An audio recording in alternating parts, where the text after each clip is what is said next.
Welcome to the Allured Life podcast. My name is Katie Christ, and in 2016, I wrote down in a journal that I was going to become unapologetically my best self. And my purpose is to help women do the same, whether that's overcoming body image issues, creating next level inner confidence, or up-leveling our emotional intelligence and sense of worth. I believe that by investing in and developing who we are, we can exponentially transform the world we live in. My mission is to create power and influence in the hands of women. These are conversations for those ready to rise. This is the Allured Life podcast. Let's go all in. All right. Hello. Welcome to the Allured Life podcast. I can't help but laugh because what this episode is going to be about, we're continuing our conversation about leadership. And why I am laughing, it's because today we're going to talk about kind of what gets in the way of women specifically really owning and taking on leadership roles in the form of just this needing of a perfection, or this needing of feeling like women or leadership does need to have kind of this excellence, this perfectionism, whether it's conscious or unconscious, really. So I'm laughing because as I'm hitting record on this, or actually as I was not hitting record on this, as I was looking at my notes and rephrasing my notes and Googling more, and I've been using chat, basically AI, as like, I work by myself, I work remotely, so it's just me, and so it's been really nice just to it's like my little like buddy. Like, "Hey, what do you think about this topic?" Or, "What are some more information about feminine energetics or feminine leadership?" So it's been a little bit of fun. So, side note on that, if you're in a role like me, or even if you're just working and you have a question, use AI, honestly. Use technology. And then you can use the information that you're given, where a lot of the times it's like, beep, boop, boop, boop, boop, this is da, da, da. And it's like not that in depth, but like you can still just, I don't know, use your own knowledge, your own base to figure it out and to make it yours. So what we're going to be talking about is diving deeper into, because what I desire to see in this world is more women that are heart-based leaders taking on leadership positions that make a difference in the world. Whether, again, that's you stepping into the highest level of leadership, where you're a world leader, or if it's taking on a leadership role just in your household, and most importantly, with yourself, leading yourself. So we're going to get into one of the ways that it's really hard for women to step into leadership roles. And it might not even just be, it might not be hard to step into and be either given or receive this kind of title or this personality trait of being a leader, but it's inherently 100% without a shadow of a doubt knowing you are a leader in this world that's making an impact and influence, and not needing other people to validate that for you, needing other people to say, "Hey, here's the raise, and that's why you are a good leader," or here is the accolade, or here is the praise or the applause needed for you to inherently know that you are a leader. Instead, where I want to see leadership really kind of transform, and I think this will make such a big difference, and I'm kind of talking about this in a bigger sense of leadership. Leadership is big, right? And a lot of the times we just think of leadership as like being a CEO or being a boss or being kind of this person that's in power. But that's where this conversation of leadership, what I want to break down, it's not a conversation about power. It's not a conversation of what I say goes. It's not a conversation of like I do this and people follow me, and if they don't follow me, then they're wrong. That's not this conversation whatsoever. Leadership is more so it really starts from, and I got this from my mentor Melanie Ann Layer. It's a for me, for you, for us paradigm. For me, for you, for us way of going about things, leading yourself first, having this belief in yourself first, and then it's about the people that follow me or the people that follow you, the people that you are leading, the people that I am leading, and the people that your mom is leading, and your sister is leading, and all the women in your life, and the women outside of your life too, the influential women. And this can apply to men too, but I want to speak to women because I feel like this is something that we're really not thrusted upon as like, you can do this. So that's why I speak to women. But where was I going? I completely lost my train of thought. It was a little bit of a tangent. I know it was going somewhere, but trust that it'll all make sense. This will all come together in a perfect way. I just know I lost the transition. um, so let's start and talk about kind of where we. I want us to keep this framework of a for me, for you, for us, and this is where I'll kind of touch on where we allow this need for perfection. It comes in and it's actually ruining our ability to lead, or our uh stepping into leadership roles, but it's also too, it's hindering the collective of us creating leaders that are heartfelt, heart-based leaders. Leaders that have a balance of both having a high standard for their heart, like they're truly leading from their heart, and then at the same time too, they have a balance of ego as well. It's not just because this is all, I'll describe the differences between heart and ego. So heart is very much it's people forward. It's I'm loving on people. I want the good for everybody to come into play. I want this for you. I want this for you. I want this for us.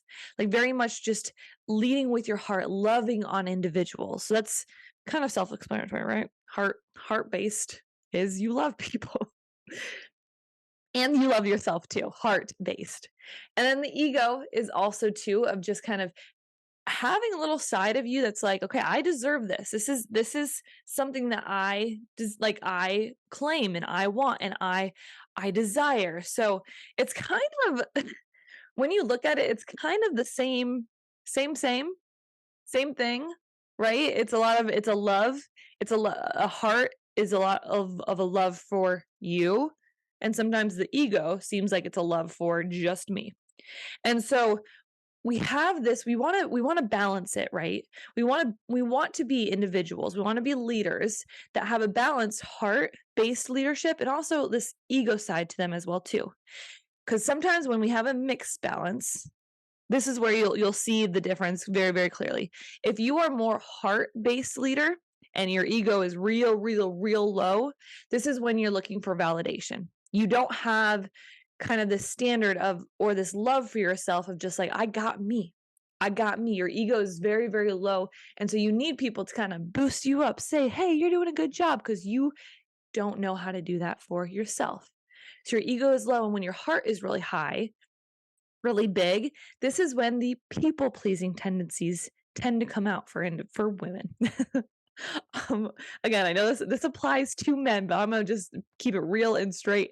Women, holy shit, we are people pleasers left and right. This is where there's a little bit of an out of balance of we would rather please other people. We'd rather lead from our heart of just like, I want this for you. And we neglect ourselves in the process. So heart is high, ego is low. Now let's talk about the flip side. Flip side is when the ego is high and the heart is low. This is where this person right here is like that individual that's in power. That's like, oh my gosh, a mouse just, okay, it's outside, but it just went through my deck. Uh-oh. Okay. What is it? What is the sign that you see a mouse? Am I being meek right now? I don't know.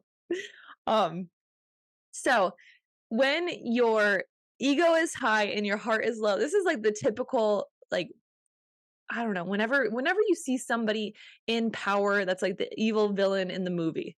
Ego high, they just want money, they want it for themselves, they want the accolades, they want, like, they desire so much, they're so greedy, and their heart is low, they could care less about people. This is the spectrum of leadership. Oh, Cabby is now chasing the mouse. um So we have these three different scenarios, right? And well, not even scenarios, but there's a spectrum.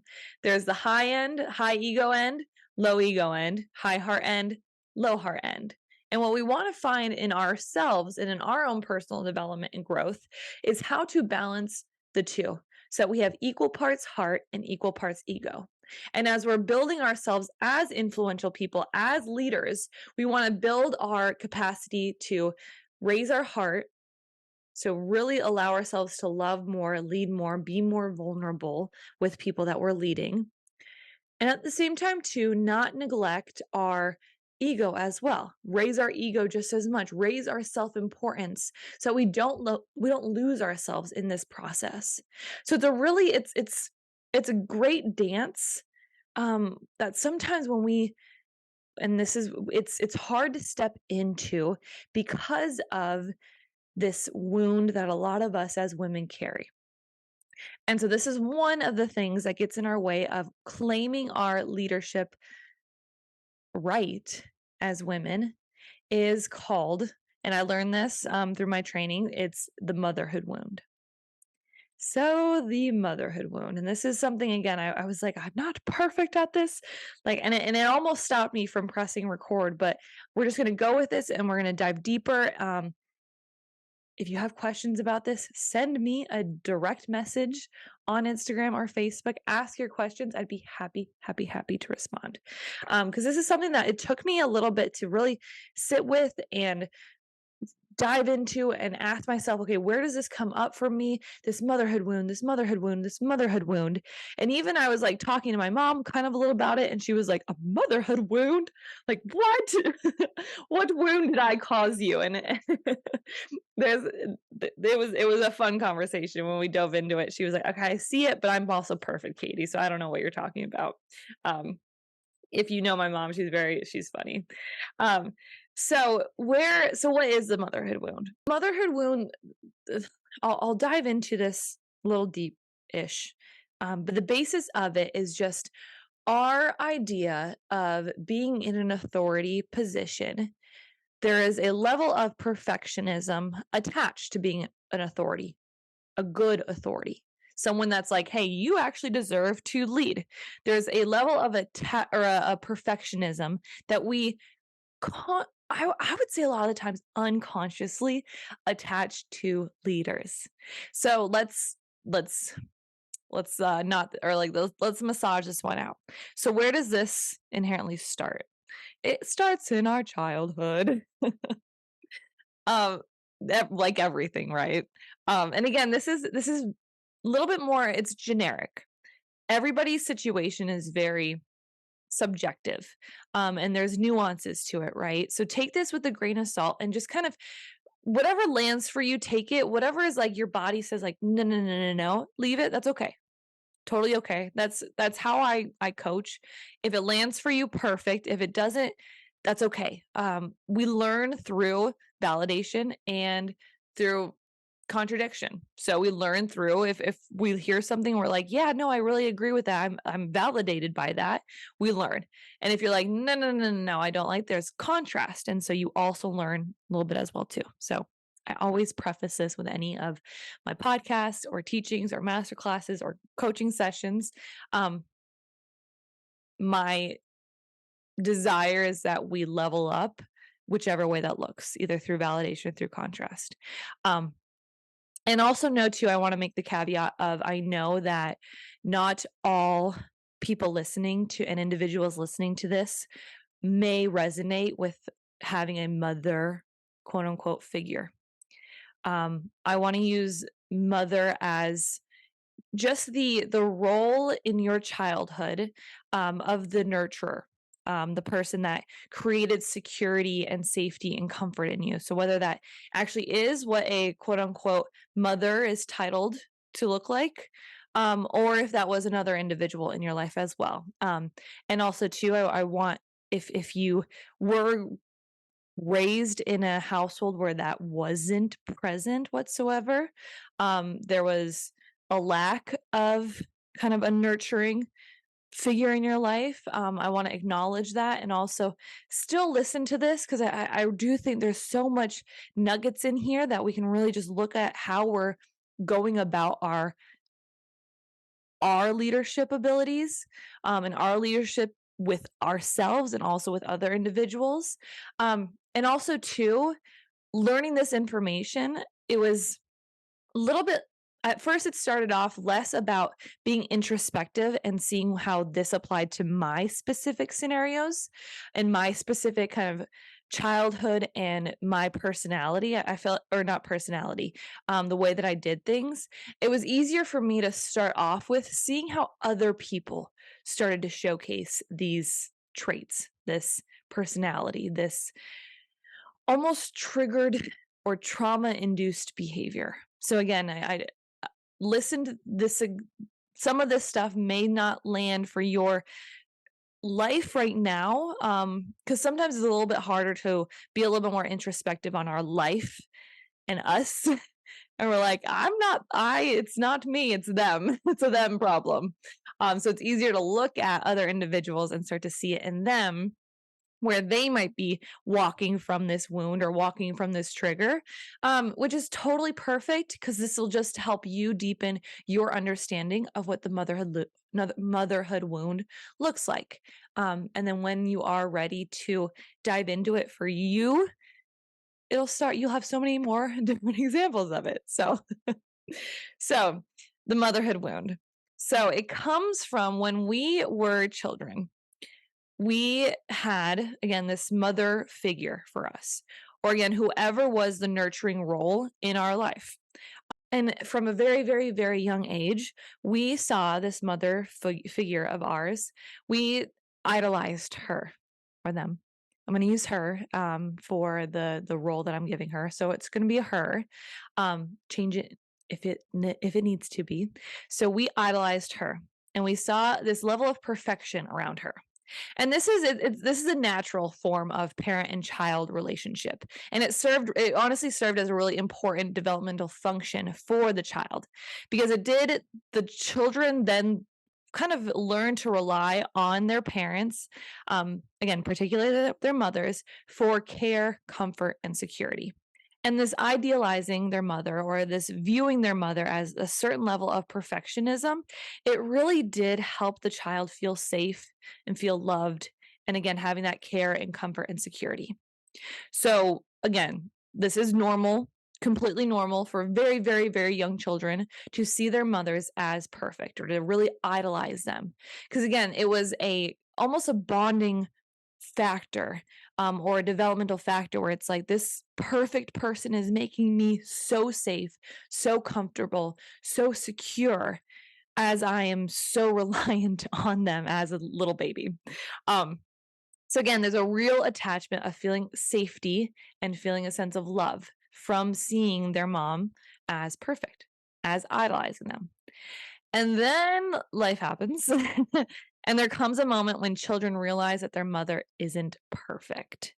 So I wouldn't get too nuanced of, oh my gosh, I have to go back and look at when was the exact point that I saw that my mom was not perfect. And like, don't do that. Don't do that. It doesn't matter. Maybe it does, maybe it will. I've definitely had some like meditation healing work that some scenarios do come up. I'm like, oh, okay, interesting. Um, but this is where it's just realizing and recognizing that we start to understand that, hey, our mom is human. Our mom is human.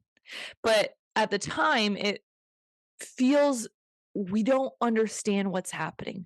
This authority figure, this person that I deemed to be perfect, that I idolized as the authority figure, the person that tells me what to do and I follow, they're not perfect.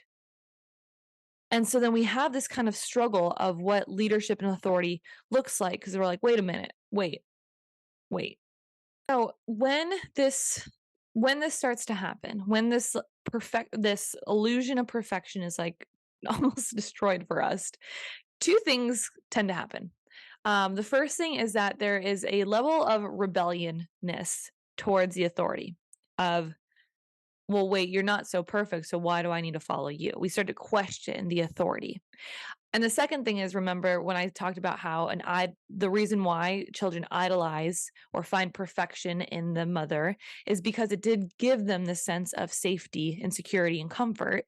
Then the moment that they mess up or there's a stumbling block with the mom, they're and again, this isn't as conscious as it is just subconscious, but there's this trigger of just like, wait, if it's not perfect, if this person isn't perfect, then there's the question of, is my safety at risk right now? We start to kind of feel unsafe when we start to notice that the one person that gave the safetiness, gave the sense of safety, gave the sense of comfort, she's not perfect. It ends up causing a little bit of a trauma for us, a little bit of a trigger. This trigger and the authority, if they're not perfect, then I'm not safe aspect. And again, like an unconscious feeling that just because we're not taught, and especially because it happens at such a young age, we're not processing what's happening here. We're questioning it. We're like, what is going on? And so this is where having the conversation of this, I think just will dive deeper into, and it'll stop the generational aspect of this continuing to compound and compound and compound into adulthood. Instead of let's have the conversation right now of what this looks like in adulthood, this motherhood wound, and then we can kind of start to heal it. We can heal it. So again, let's go back to the first case scenario of this kind of rebellion aspect. Um, Again, our form or our knowledge and our understanding of authority was shaped when we were young children. It was mom, or I get like parent, but let's just look at the mom. Let's just really dive deep onto the motherhood wound because there is a fatherhood wound, motherhood wound. So mom authority, me not authority, and we ended up putting our mom onto this pedestal, and then she fell off. So now we're constantly trying to find this, be like, okay, let's get back into what I idolized and what was the perfect authority scenario, is that the authority version is perfect. They have a certain level of perfection to them. And this is where our belief around leadership, and this is where it comes into play into adulthood, is that the leaders in our world, the leaders in our life, the leaders in our community, in our society, and even the people that we follow as, okay, I want to follow you. I want to follow the way that you're doing life. We put them on a pedestal. We make them, we're say, okay, and again, a lot of it is not conscious. We put them on a pedestal and we put them on this level of perfectionism. And to me, at least, it doesn't start to unravel this thought that, oh, I've been putting them onto a pedestal until they do something wrong. The moment a leader does something wrong, they have a human, like something comes up, their humanness shows. They mess up. They say something off. They say something off-putting. They do something that you don't like. And that's when we get mad. That's when right now, we're in this cancel culture. We're in this cancel culture that's just like, all right, you're not a good leader. You are not a good leader. Canceled. Done. We question them. And also, we become angry. We become angry that the people that we see that are imperfect, that they're leading. And like, this is where we get triggered. We get triggered a lot of the times. And even just kind of start to look on, and maybe a place of social media might be a really good place for this. Be careful though. But just start to look at, okay, when do you get bothered by somebody? Just so simple. But just like, where do you get bothered by somebody? Do you get bothered by some I actually used to get bothered by and I would get bothered by people that were in the health and wellness space, and they were oh, what actually, here it is. I would get bothered by oh, this is so I would get bothered by young women, and this is where we'll talk about for another time the sisterhood wound. I would get bothered by women either my age or younger that had a what I would consider or what my I've been conditioned to understand would be a perfect body, would be an idealized body. And I would get bothered when they would talk about how they've been on this journey of finding, like, getting into their best health of their life, and then that they know how to coach women to do the same. And I was bothered by that because I was like, you just went from being skinny to being toned. I'm like, you don't understand. I was picking apart their leadership abilities by saying, because for me, a perfect what I would define as a perfect health and wellness individual that would be helping around body image is somebody that went from going from something that a body type that was quote unquote not ideal in society to now being a body type that was ideal. So this again, I'm like, I hate seeing this, but this is the work that we start to see people and I was like, why am I getting bothered by this? Once I started learning more about leadership and kind of seeing that looking at perfectionism, where I was just asking myself, where did this show up for me? Where has this show up and where is it currently showing up? So it's just this example of seeing somebody leading in the field. So again, I saw a woman my age or younger leading in leading in the field of body image, of wellness, of weight loss. And my quote unquote perfect style is somebody that has gone like really transformed their health from going from a place of the standards they were not living into the body type of the standards that was conditioned to be normal or conditioned to be kind of idealized. They're going from that standard to an idealized standard. That was like, okay, that's perfect leadership right there. You went from point A to point B to the pain point to they had the best health ever. What I didn't think was perfect leadership, what I was like, you're not good, was, oh, you went from being skinny to being confident in your skinniness? What? You went from, like, being in college to, like, where you were wearing and I would look ba oh my god, this is so embarrassing that I'm talking about this. I would look back at the individual's Instagram when to their before that they were talking about, I'd look at their pictures, and I'm like, "You are in, like, almost the same body type, but now you're just, like, you got some muscle on you." So this is what I'm talking about, where it's we as individuals, because of our kind of this need for perfectionism in leadership, is keeping people stuck, is keeping women from not taking on leadership roles. Because you might be sitting here and listening to my example, and you're like, you are right, Katie. She should not be leading in weight loss if she didn't have to lose a bunch of weight, whatever a bunch of weight is. Right? It's so subjective. It's like, "Oh, I lost 1 pound." Like, you can talk about weight loss, but some people are like, "No, no, no, you can never talk about weight loss. You are not the type of leader." But I am dismissing this woman's entire story. I'm dismissing her entire capability of her power, of what she had to go through, of what she, like, what the information that she's collected, because a lot of the time sometimes leaders are role models because they've actually gone through the scenarios, and sometimes at the same time too, leaders are informative leaders. They're like, I love this topic, I know so much about this, I know from the bottom of my heart that I can help you. There's different types of leaders, but the one thing that I want to make you aware of is the how detrimental it is to keep holding on to this perfection, this need for perfection in leadership.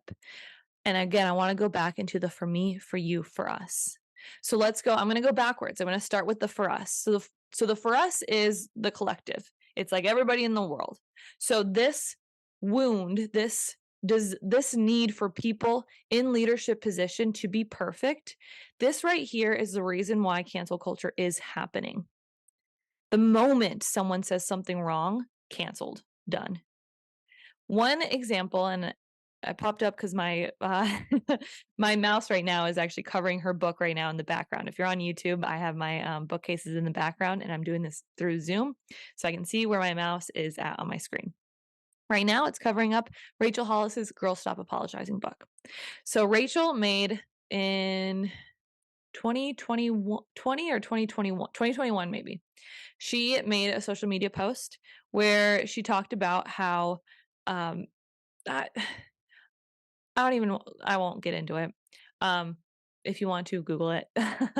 She made a comment on social media that she thought would be funny, and it backlashed. And she was hardcore canceled, quote unquote. Lost followers, lost like business deals, lost partnerships, hardcore canceled. If you agree or disagree with the cancel culture, that's fine. Here's my problem with it.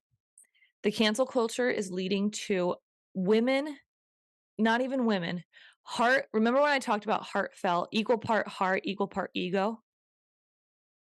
The cancel culture is leading to the heart part of us and the ego part of us as well too, to stop taking on leadership roles. Because we have this fear of, what if I get canceled? This fear of, I don't know if my heart can take on opening myself up to lead, where I don't know if I can uphold this level of perfection. Because right now I disappoint myself. And this is where we'll get to the for me part. But this is where I have such a hard time with cancel culture in any aspect, because one, again, it's limiting our, it's really inhibiting people that are both equal parts heart and equal parts ego from taking on leadership roles. They have this fear of rejection, this fear of failing, this fear of letting people down. So this, again, it goes with the heart aspect. And that's why we're seeing people in leadership roles that are high ego, low heart. People that are saying, I don't care what other people think. People that aren't listening to what other people are saying to them. People that are surrounding themselves with the same minded types of people so that they're not being questioned about their heart. It's like you're creating these leadership pockets, and we've seen this even on social media as well too. We know this about social media, that the more that you look at certain areas, certain news stories, certain posts, that the algorithm will kind of keep you in this bubble that's of like-minded content. The same thing is happening in our leadership bubbles. We have leadership that's for us. These are like high individuals. These are people that are leading companies or leading in politics, leading nations, that are surrounding themselves because of this inability, or not even this inability, but this hardship of leading from an equal heart, equal ego center. We either have individuals that are high in ego, low in heart, because they're like, I'm not going to develop my heart because it's so, like, look what happens when I do. I'm going to get crushed. I'm going to let people down. This fear of failure, this fear of disappointment, which is a huge one for women specifically. So they like, I'm just going to raise my ego. Or to protect their heart, they surround themselves with same minded individuals, right? So that their heart doesn't get questioned, at least directly. They're like, I'm not going to look at the comments. I ain't going to look at the haters. And this isn't the way to be progressive in creating a wholeness for the collective. This is where the separation of so much of, and the decisiveness, that's why this is happening. Truly, I think as the more that I'm looking at this, the more that I'm thinking that this is where the decisiveness is happening. It's from these unhealed wounds of looking at authority and applying this perfectionism to them. So that's the for us aspect. Now let's look at the for you.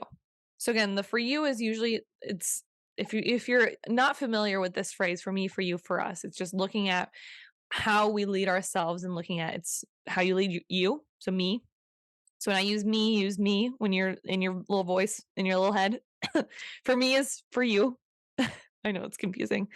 The for you is for relationships, for like you and me. We're a for you. I'm doing this for you. And the us is the collective, our communities. I know it sounds so confusing when I say it, when I'm like, for me, it's for you, and for you is for me, and like all that stuff. Okay, so now the for you. The for you is an interesting aspect of where kind of this perfection aspect comes into play. And it's more so about just kind of how we show up in relationships. So when we have this unhealed motherhood wound and we see anything that's if you're not perfect, you shouldn't lead.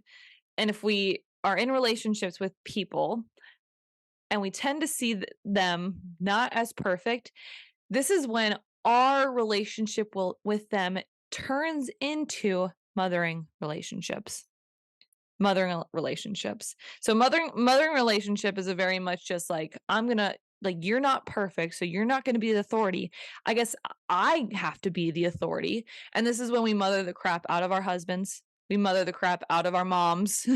We mother the craps out of our sisters, out of our friends. We tell them what to do. We tell them what to do. It's a very masculine, which is actually, if you didn't know this, mothering energy is actually very masculine forward.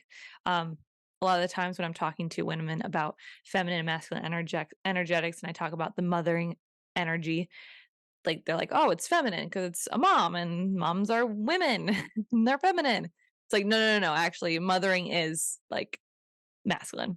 So the mothering energy is like, did you do this? Did you do that? Did you do this? Did you go and do this? So this is where if we haven't healed this wound of ours of seeing leadership, you don't have to be perfect. So that's healing it, is knowing that there doesn't need to be a perfection to leading. Then we start to see our relationships of their equal power. Like my husband, he's equal to me, equal power. My mom, equal. She can do the things. I don't have to sit there and like lecture them and tell them to do things. They can figure it out. They can figure it out. But what we don't do this a lot of the times, especially when there is conflict in between individuals. When we have conflicts of either a friend and you are having conflict or your husband and you are having conflict, a lot of the times we just look at I'm right, you're wrong. Authority is this I'm rightness. I'm like follow me. I am the right one. You're wrong. We don't see their side of the story. In fact, we don't even allow ourselves. We're like, there is no possible way for me to see your side without dropping my side. And that's where we have these conflicts that never go away. They just kind of keep resurfacing.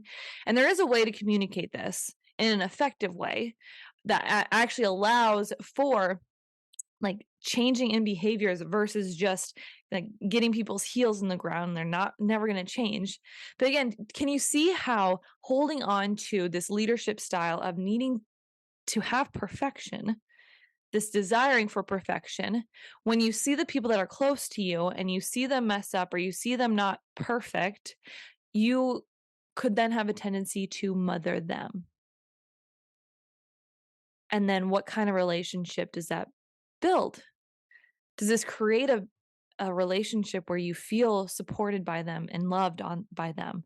Does this create a relationship? And again, that's kind of going into your feminine energetics. This is huge also in your relationships. If you're constantly mothering your husband or your partner, how can you then step into your feminine and allow them to give to you so that you can receive, and for them to step into their power, them to step into their more masculine side of themselves if you're constantly mothering them? They're not going, there's a balance of energy. When one person is in their masculine, the other one tends to be in their feminine. So if you are in your masculine and you're desiring a partner, a man in your life, for me it's a man who is more in their masculine, we're like we're or not polar opposites. We're the same magnet side, right? We're gonna like repel each other when I'm in my masculine versus I need to be in my feminine. I need to be in this receivership for his masculine side to come out. But if I look at our relationship and I'm like, you can't lead because you leave contacts on the counter that's not perfect, then I just get into my mothering energy. Because my relationship with authority, with leadership is you have to be perfect. And if he can't be perfect, then I at least can control the way that I show up. And I'm going to try my damn hardest to be perfect. So that's where I'm going to mother you because you can't lead yourself, obviously. This isn't a conscious thing, by the way. This isn't a conscious thing. This is something that you tend to see in hindsight or in introspection. So if you're really, really lucky, you could see it like before it's about to happen, and you're like, "Oh, sweet, Katie said, don't mother my my fiance or my husband or my partner," and you're welcome. So do you see how having this kind of having leadership on a pedestal can come into play with your view of the power in others that are close to you? We don't have this with people that we see online that we admire. We don't have this with I didn't have this with Rachel Hollis. But the moment that she did something wrong, then I saw it. But I didn't have it because I didn't see her day-to-day life. I didn't see her messing up or see the imperfection. I saw what saw on social media, which is so different. But with our relationships, we see them in their highs and their lows. And when we have this accolade of perfection put on people, and then we see it disrupts our ability to see people as powerful, self-led, capable, amazing individuals consistently. Because isn't it like if your husband is like messing up and not like it's so easy to fall into this mothering behavior of them, or it's so easy to see people as like if I'm not gonna help, like I gotta help them, or it's so easy to see people not in their power because of the last part, the for me aspect. I feel like this doesn't even need to be talked about so much, but at the same time, I feel like it should be talked about everywhere. And what I mean by it doesn't need to be talked about so much, it's so simple to see, isn't it? Putting leadership on a pedestal of perfectionism. How detrimental can that be for us? The moment that we don't do something right, the moment we have a thought in our head of, I don't know if this is good. How much are we being like keeping ourselves stuck, keeping ourselves from self-actualizing into our best versions of ourselves because we do this, because we have a tendency to do this, because we have an unconscious tendency to do this. This isn't something that's conscious. This is something that's probably actually always been in your mind. Because remember, the illusion of perfection was shattered when we were itty bitty, itty bitty children, right? So if this has been happening all your life, all your adulthood, no wonder we have struggles with perfectionism. No wonder we have struggles with overthinking. No wonder there's struggles of procrastination. Like, how much energy have we spent on feeling this need for being perfect? How much overthinking have we done? How much procrastination have we experienced because of this linkage of, remember, leadership starts off with self-leadership. So if you don't feel like you can lead yourself in the way that you think leadership should look like, which is perfection, you're not going to self-actualize and get into the best version of you, right? This is where like we're just not seeing the people that are like heartfelt leaders that they have a strong heart and a strong ego at the same time too. We're not seeing them take on immense leadership capabilities. Because right now, this, like I've said before, remember when I talked about the leaders that were surrounding themselves with other individuals that were so that they could protect their heart? We're protecting our heart because there's a fear of failure, there's a fear of disappointment, there's a fear of rejection because of what if I put myself into a leadership position and I'm not perfect, which I know I'm not, right? We all know we're not perfect. We all know what's like in our mind, the imperfect thoughts that are happening in our mind, the overthinking, the self doubt. We all have this thought. So, in our mind, to step into a leadership position, we're like, it's impossible because I know I'm not perfect. And sometimes for the people that do, like, we're like, okay, well, then I have to step into a leadership position. And for how long can I hold the perfectionism of it all before someone finds out that I'm not perfect and then I'm going to get canceled? And then people are going to not want to follow me. They're going to be mad at me. They're going to be angry. They're going to be triggered at me because that's what I do when I see people that are in leadership positions and they're not perfect. Do you see how all of this keeps us stuck? It keeps us stuck and it keeps the other people stuck and it keeps you stuck and it keeps her stuck and it keeps Sarah over there stuck. And it all comes from a good place, right? Of like, we have hearts. We are heart-based humans. That's what makes us so amazing. I know you that if you're listening to this podcast, I know you have a heart-based center that is strong. I know that. Like, it's impossible. I am not the type of person that someone who has a high ego and low heart is going to listen to. They're going to be like, Katie, you no, nope. They're like, give me the people that tell me how to make $1 million. That's the podcast I'm going to listen to in a day. Uh, I know you have a big heart.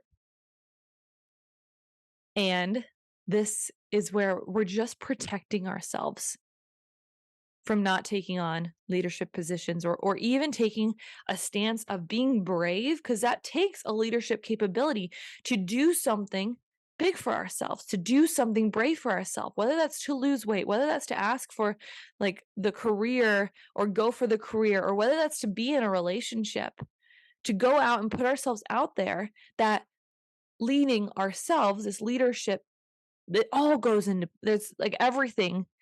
I can say I'm going to talk about leadership. This goes into your wellness. This goes into your relationship. This goes into your career. It all intermingles. Sorry, it all just intermingles. And not sorry. It's like duh. Do you see how this is keeping you stuck? This wound, and it's a wound. This is not something that you like, it's inherently we're like, oh, this is happening, so this is what's shaping my belief. This is a wound that can be healed. And the first step is just recognizing it, right? Having the information of, oh, this is like what's happening to me.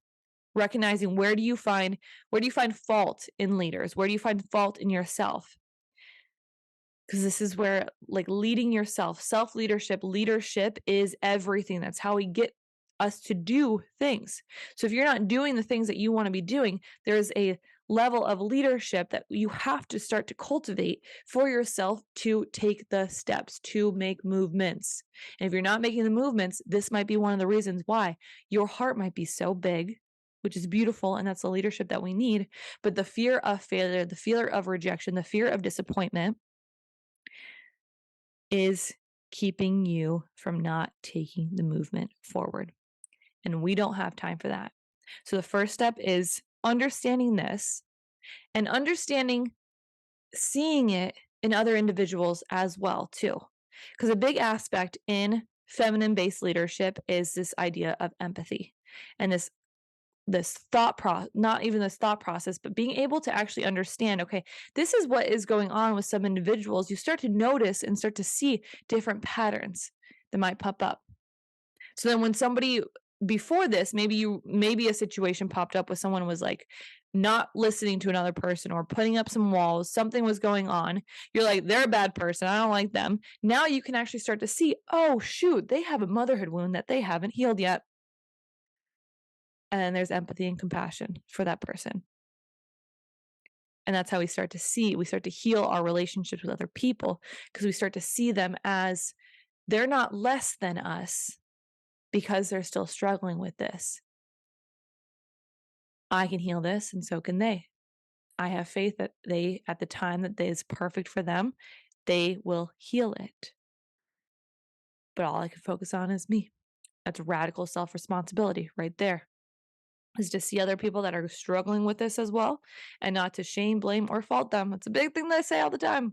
So the next part, remember when I said there was two things that usually happen when we have this motherhood wound? The first one is our belief of what authority will look like has been shaped into the authority equals perfection. This is something that we have to dismantle. And I really do believe it's easy to start to dismantle, or not, it's easy to start to dismantle by just kind of giving knowledge to it and looking at scenarios of where this comes up in your life. And then just kind of checking in and saying, oh, this is what happens. Okay. No. So that's a little bit of the easier part. The second part is why this is so hard to do sometimes, especially with us. So remember when I said the first part was when we have the motherhood wound, it's your belief about the authority is created. The second part is you possibly, and I'm saying this is possible because this is not a generalization that this happens with everybody, but there could be a possible trauma that happened from seeing this idolized individual, this mother, as not perfect. There could have been an instilled trauma that you're not safe, basically. Because remember, having a perfect mother, she gave you comfort, safety, and security. So having a situation come up where you saw imperfection, this might have, depending on what type of experience it was, cause you to feel unsafe in that moment. And this is where I want to clarify the trauma aspect. When people use trauma, and I'm not trauma certified, I'm just trauma acknowledged. If you want to follow somebody that's really into trauma, Monica Yates, I think it's Monica Yates Health on Instagram. She's phenomenal. But trauma isn't this huge thing that happened to us. Sometimes it's small little things. But as a child, as a little baby girl, as a little baby Katie, the emotions were big. And so it could have just been as easy as like my mom said that she would be in the kitchen and I came into the kitchen and she wasn't there. So this fear of she lied to me, this fear of abandonment, this fear of rejection, it could have been come up in my body where the crying happened and then it's stored in me. This sense of just this feeling of unsafeness happens with this. Do you see how easy that could be? How easily trauma can happen, but it can be stuck in the body, and this feeling, this sense of unsafeness happens. And this is where, if we don't figure out how to create in our body, regulate our nervous system so that we can move through this emotion and help our nervous system regulate, it just keeps getting compounded, keeps us stuck. So let's look at when we're trying to lead just ourselves, but we're overthinking. We're like, I'm not doing this right. We're overthinking, we're procrastinating, or there's a perfectionism aspect going on.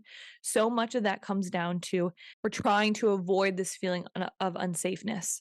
So let's look at procrastination and perfectionism. Usually it's rooted in this fear of rejection and not feeling enough. That's the inner fear that's happening.